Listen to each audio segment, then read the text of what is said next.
et bienvenue sur ma chaîne Amandine Bookin. J'espère que tu vas bien. Aujourd'hui, on se retrouve pour une vidéo un peu spéciale car il s'agit d'un énorme book haul. J'ai pas moins de 21 livres à te présenter. Alors tous ces livres viennent pour la plupart soit de la Japan Touch à Lyon ou des Imaginales à Épinal ou tout simplement que mon chéri me les a offerts. Donc on y va sans plus attendre. Je commence tout de suite par la collection Beaux Livres des éditions du Héron d'Argent. J'en ai deux autres de cette collection à te présenter. Je commence tout de suite par Contes japonais. Donc le texte est rédigé par l'autrice française Vanessa Calico et illustré par l'illustratrice japonaise Shitake. Donc ce livre reprend tous les contes et légendes du Japon. Voilà, tout simplement. Je vais te montrer, c'est magnifiquement illustré. C'est un bijou, tout comme les autres livres de cette collection. Le deuxième livre de cette collection que je voudrais te présenter, il s'agit de l'encyclopédie des animaux fantastiques. Je te laisse admirer la couverture car elle est vraiment sublime. Donc nous avons toujours en français les textes de Vanessa Calico et à l'illustration, nous avons deux illustrateurs, Ash Colored et L.A. Brown. Pareil, je vais te montrer à l'intérieur, c'est absolument sublime. Il y a des licornes, des dragons, des phénix, enfin tout ce qui appartient au bestiaire de l'imaginaire est répertorié dans ce livre. Le troisième et dernier livre de cette collection est La Symphonie des songes, toujours rédigé par Vanessa Calico et cette fois illustré par Cinéfilm. C'est un conte musical, alors je dis bien musical, il y a un CD à l'intérieur où on va retrouver les musiques liées au conte, et pour ceux qui savent jouer de la musique et lire une partition, il y a également dedans les partitions des musiques à jouer. Les Terres de Mail, tome 1 de Mélanie Baranger aux éditions Livresque. Dans ce roman, nous allons découvrir Lorraine, une jeune femme qui est mal dans sa peau, enfin rien ne va bien dans sa vie. Sa maman l'a poussée à quitter le domicile familial. Elle va être aidée par un grand-père qu'elle a retrouvé et va découvrir un monde magique, un monde qui va lui permettre de découvrir, enfin de comprendre ses fêlures, ses cassures et pourquoi elle en est là. Mais aussi elle va découvrir qu'une prophétie plane sur elle. Et donc, pour la petite histoire, j'ai fait la connaissance de Mélanie Baranger sur le groupe de lecture auquel je participe. Et voilà, je lui ai gentiment demandé de m'envoyer son bouquin parce qu'il m'intéressait beaucoup. Le prochain livre dont je vais te parler est un tome 2 et il s'agit de la saga Sœur de sang par Nikki Paopreto. Il s'agit de Feu sacré aux éditions Lumen. Donc je t'avais un petit peu montré le tome 2 lors du bilan du mois de la fantaisie il y a quelques jours où justement je revenais sur ma lecture du tome 1 L'envol du phénix. Donc là j'ai très envie de me plonger dans le tome 2 et de pouvoir revenir vers toi pour t'en parler car le tome 1 avait été un véritable coup de foudre. J'avais énormément aimer l'univers, les deux sœurs, la dualité, le fait tout simplement qu'on puisse voler à d'autres phénix, ces créatures pour moi qui reflètent tellement bien la mythologie fantastique et le bestiaire qui s'accompagne. Le tome 1 de la saga Kel, Noir et Blanc par Andrea Schwartz aux éditions Rebelle. Nous sommes dans un univers à la Mulan. Donc nous avons deux empires asiatiques qui se font la guerre depuis quelques années et une jeune femme qui a perdu toute sa famille dans un massacre. Le côté un peu Mulan, moi ça me plaît beaucoup, j'aime beaucoup ce personnage, cette femme qui est très forte, très courageuse. Et là, je tiens à le préciser tout de suite, car ce livre est de la fantaisie pour adultes, il est vraiment interdit au moins de 18 ans, car il y a des scènes très violentes. Et vu que ça parle de massacre, on comprend pourquoi. Je vais carrément te présenter une duologie. Il s'agit de Lune ardente de Morgane Rugraff aux éditions Plume Blanche. Voici le tome 2. C'est vraiment de très belles couvertures. J'adore les éditions Plume Blanche pour leur couverture. Donc dans ce tome 1, nous avons deux clans qui se font la guerre depuis pas mal d'années, là aussi. Et nous avons apparemment une reine qui va devoir épouser le roi ou le fils du roi, je ne sais plus exactement, du clan adverse pour sauver son peuple. Franchement, j'ai très hâte de le lire parce que je l'ai vu passer plusieurs fois sur Instagram, et du coup quand je vois des bouquins passer comme ça plusieurs fois, c'est plutôt très bon signe. Salem de Sandra Trinam aux éditions Plume Blanche également, qui est aussi une très belle couverture. Dans ce roman, nous rencontrons Max, une jeune fille qui a échappé de peu à la mort et qui toutes les nuits rêve des procès des sorcières de Salem qui ont eu lieu en 1600 et quelques. Voilà. Donc la question est posée: quel est le lien entre Max et ses procès? Franchement, et je vais être honnête avec toi, je pense que ce livre, et c'est d'ailleurs un petit peu pour ça que je l'ai pris, il serait parfait pour la catégorie sorcière du Pumpkin Autumn Challenge. Alors je sais, on est encore qu'au mois de juin, mais quand même, il est jamais trop tôt pour préparer la palle de son challenge préféré. Les chroniques des fleurs d'opale de Yelena aux éditions Rolfen. Donc c'est la première partie intitulée La candeur de la rose. Et la particularité de ces livres, c'est qu'on peut les lire indépendamment les uns des autres. C'est-à-dire que si je veux m'arrêter à ce tome-là, je m'arrête à ce tome-là. Si je veux continuer les autres tomes, eh bien j'irai sur les autres tomes. Et donc on rencontre une jeune déesse qui a été sauvée en territoire ennemi grâce au symbole qu'elle porte sur le front. Je n'en sais pas grand chose, j'ai pas voulu fouiller plus loin, mais j'ai un petit peu craqué, j'avoue, sur la couverture, puisque c'est ma copine Christelle alias Tagada qui m'a fait découvrir ce roman et j'avais très envie de le lire car la couverture est, comme tu le vois, sublimissime. Le mois dernier, aux Imaginales à Épinal, j'ai eu la chance de pouvoir discuter avec Estelle Faye et me faire dédicacer 2 de ses livres, dont le premier, L'Arpenteuse de rêve, publié aux éditions Rajo avec une couverture absolument sublime. Donc, dans ce roman, nous rencontrons Miri, une jeune fille qui a la capacité de pouvoir se balader dans les rêves, d'arpenter les rêves des autres, mais c'est aussi une malédiction car c'est de cette façon qu'elle a tué sa petite sœur quelques années auparavant.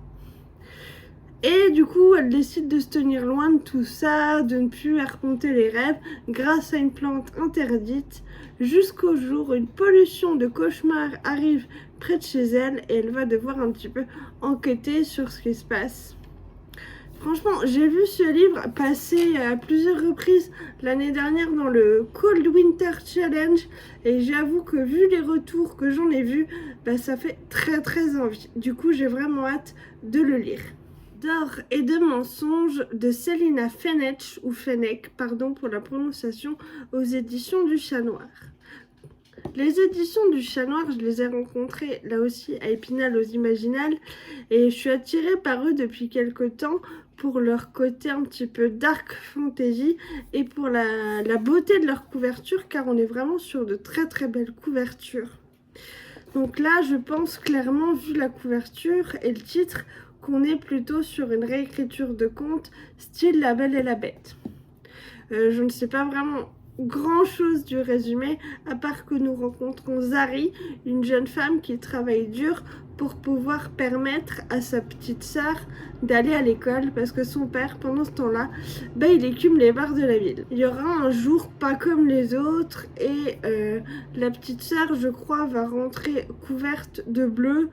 Et du coup, la grande sœur va s'en mêler, va se retrouver prisonnière d'un roi. Apparemment, on est vraiment sur le style réécriture de contes à La Belle et la Bête. Sachant mon amour pour les réécritures de contes, j'avoue que ça fait très envie. La fille qui tressait les nuages de Céline Chevet, aussi aux éditions du Chat Noir, que j'ai rencontré bien évidemment aux Imaginales. Alors là, on est sur une histoire un peu philosophie japonaise. Je ne sais pas grand chose du résumé, je l'ai un petit peu lu en diagonale. Tout ce que je sais, c'est que Céline Chevet m'a dit qu'il ne fallait pas se fier à la couverture rose bonbon et que c'était un univers vraiment très dark. Donc peut-être que je lirai ce livre pour le Pumpkin Autumn Challenge. L'apprentie faucheuse, le tome 1 de la saga Rouge Sang et Noir Corbeau par J. Robin aux éditions du Héron d'Argent. Dans ce roman, nous découvrons une jeune femme, Anna Pratt. C'est une domestique et l'histoire commence en 1850. Elle va mourir brutalement et va renaître sous les traits de Red Death, une apprentie faucheuse. Donc elle va devoir chasser les esprits, les fantômes. Et va devenir la meilleure dans ce domaine. Sauf que l'homme qui l'a tué va en tomber amoureux. Là, clairement, on est sur un ennemi tout lovers, peut-être ce qu'il y a de plus classique. Mais je suis vraiment curieuse au vu de la très belle couverture, comme toujours avec les éditions du Héron d'Argent. J'en parlais au tout début de cette vidéo. Voilà, du coup, je suis très curieuse de connaître, de pouvoir lire ce livre et peut-être de l'intégrer au Pumpkin. Le prochain roman dont je vais te parler est un thriller. Il s'agit de Faites vos jeux, toujours aux éditions du Héron d'Argent, par Julia Richard. Dans ce thriller, nous rencontrons 8 personnes différentes qui se réveillent enfermées dans une maison sans fenêtre, enfin sans possibilité d'en ressortir. En tout cas, c'est tout ce que j'ai compris du résumé. Alors, j'ai pas l'habitude de lire des thrillers ou des romans comme ça. Celui-là m'intéresse particulièrement pour le côté un petit peu escape game comme ça. Je suis un petit peu curieuse. J'aime bien les choses qui se passent à huis clos où les personnages sont enfermés. C'est toujours intéressant au niveau de leur psychologie de voir comment ils évoluent. Enquêteur du Paris des Merveilles de Pierre Pével aux éditions Bragelonne. Alors, le Paris des Merveilles est une trilogie qui se passe du coup à Paris, qui est un univers fantasy steampunk. C'est la première fois que je découvrais du steampunk et j'ai eu un immense coup de cœur pour cet univers. Cet univers où c'est un Paris qui ressemble au Paris que l'on connaît, mais finalement pas tant que ça, puisqu'il y a des sirènes dans la scène, que les arbres parlent et que les hommes connus, les hommes importants j'entends, sont des grands mages assez puissants. Et donc là en fait c'est un recueil de nouvelles qui se lit à part donc, de l'univers. Et vraiment, j'ai hâte de me replonger dedans parce que j'aime tellement cet univers et je suis vraiment contente de savoir qu'il y a des récits annexes. Il y a 3 volumes comme celui-ci et franchement, j'ai hâte de tous les lire parce que j'avais tellement aimé cet univers que j'ai vraiment hâte de me replonger dedans. Et pour moi, Pierre Pével est un maître dans l'art de la fantaisie à la française. Franchement, si j'avais pu le rencontrer aux Imaginales parce qu'il était absent, j'aurais tellement pouvoir aimer échanger avec lui. Le deuxième livre d'Estelle Faye que j'ai pu me faire dédicacer est le premier tome des Seigneurs de Bohême, publié aux éditions Critiques. J'ai lu pareil le résumé en diagonale, mais c'est un livre que j'ai vu beaucoup passer. Et Estelle Faye en matière de fantaisie française, c'est quand même une bonne renommée. Donc je sais juste qu'on parle d'un empire qui s'appelle Bohême et que plusieurs personnages vont devoir vivre des aventures. Alors oui, je sais, ça fait court comme résumé, mais je l'ai vraiment lu en diagonale. Et le but, c'était surtout de montrer, de présenter les livres dans le book haul. Les prochains livres que je vais te présenter viennent tous de la maison d'édition que j'affectionne tout particulièrement. Il s'agit de Saxus. Le premier a la particularité, c'est que je l'ai terminé hier, juste avant de tourner cette vidéo. Et il s'agit du Royaume assassiné d'Alexandra Christo. C'est une réécriture de conte de la petite sirène. Nous rencontrons Lyra, la princesse sirène, et le prince Élian, le prince du royaume de Midas, qui n'aime pas vraiment son statut de prince, mais qui préfère lui voguer sur son bateau avec son équipage et être un pirate. Lyra, elle, est connue pour être la dévoreuse de princes, c'est-à-dire qu'elle s'en prend qu'aux princes qui naviguent comme ça dans les océans. Du coup, Lyra est avec sa cousine et elle doit l'entraîner à arracher le cœur d'un prince. Et du coup, ça échoue et c'est Lyra qui arrache le prince juste avant son anniversaire, car c'est une tradition, elle arrache un cœur par anniversaire. Donc elle a 17 ans, 17 cœurs de prince. Sauf que elle l'arrache avant son anniversaire et que du coup, sa mère la punit et du coup la transforme en humaine. Lyra va intégrer le SAD et va se lier un petit peu d'amitié, d'amour aussi au prince Élian qui lui recherche la pierre qui permettra de mettre fin au royaume de la reine des mers en fait, qui est la mère de Lyra. Voilà, donc c'est un ennemi tout lovers qui est un peu prévisible, mais j'ai beaucoup aimé cette lecture puisque l'écriture est vraiment c'est fluide et que finalement le caractère des personnages m'a beaucoup plu. Le prochain roman de Saxus dont je vais te parler, il s'agit du Trône des Sept Îles d'Adaline Grace. Dans ce roman, nous rencontrons une jeune princesse qui, pour asseoir sa légitimité en tant que future reine, doit faire une démonstration de sa magie devant son peuple. Sauf que rien ne se passe comme prévu et qu'elle est obligée de s'enfuir, de quitter le royaume.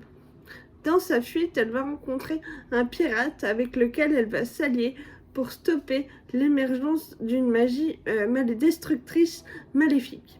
J'en sais pas plus, j'ai pas plus étudié que ça le résumé.